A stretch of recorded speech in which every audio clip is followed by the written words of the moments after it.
The U.S. Secretary of State, John Kerry, has said that many countries were prepared to take part in U.S.-led military strikes against the Syrian regime for an alleged chemical attack near a Damascus suburb last month. There are a number of countries, in the double digits, who are prepared to take military action, Kerry said at a press conference on Saturday with his French counterpart Laurent Fabius. We have more countries prepared to take military action than we actually could use in the kind of military action being contemplated. Kerry also said he was encouraged by a European Union statement calling for a strong response to the alleged Syrian chemical attack. Outlining his case in Paris in French and English, Kerry compared the situation to the 1938 Munich Agreement, which ceded control of part of Czechoslovakia to Nazi Germany. This is our Munich moment, this is our chance to join together and pursue accountability over appeasement, he said. This is not the time to be silent spectators to slaughter. The French foreign minister told reporters there was wide and growing support for action on Syria. Right now,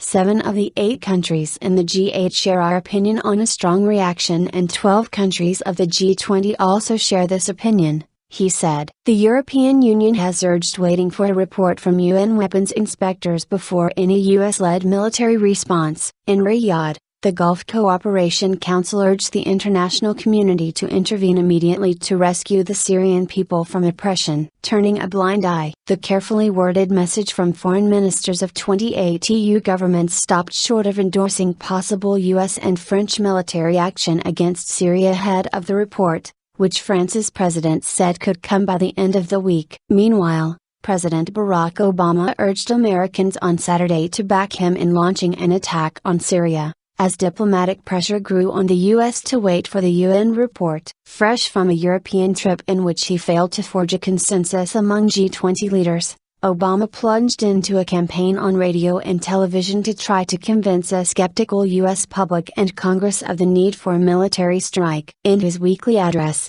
President Obama warned of the dangers of turning a blind eye to chemical attacks. I call on members of Congress, from both parties, to come together and stand up for the kind of world we want to live in, Obama said. Obama has emphasized he favored limited strikes on Syria to deter future chemical weapons attacks, not another costly and protracted conflict. This would not be another Iraq or Afghanistan, Obama declared in his weekly radio address, previewing arguments he will make in a nationally televised address on Tuesday. The Obama administration says more 1,400 people were killed by the poison gas, hundreds of them children. But the Syrian government has denied it used chemical weapons on its people. Vladimir Putin, the Russian president, has backed the Syrian President Bashar al-Assad and has insisted that UN should be involved in resolution of the conflict. Russia, backed by China, has used veto power 3 times to block UN resolutions condemning Assad's government. Earlier on Saturday, Catherine Ashton,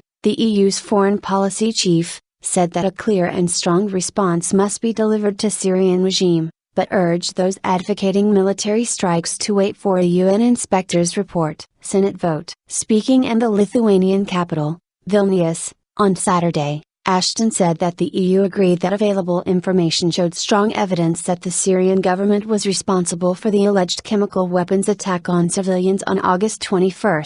Ashton said the August 21 attack was a blatant violation of international law, a war crime and a crime against humanity, and that the ministers were unanimous in condemning in the strongest terms this horrific attack. Kerry, who is on a tour of Europe to make US case of military strikes, said he would share his counterpart's concern with US officials, but later in Paris said that President Obama had not yet made a decision on whether or not to wait for the inspector's report before ordering any action. Al Jazeera's Neve Barker, reporting from Paris, said that Fabius addressed a domestic audience with some of his remarks. One of the most interesting points made by the French foreign minister was to defend against accusations that France has isolated itself on global stage. What he failed to mention, of course, was that no other states than France and the US have gone so far as to say that they would militarily intervene, he said. President Barack Obama has asked the US Congress to approve the use of force in Syria,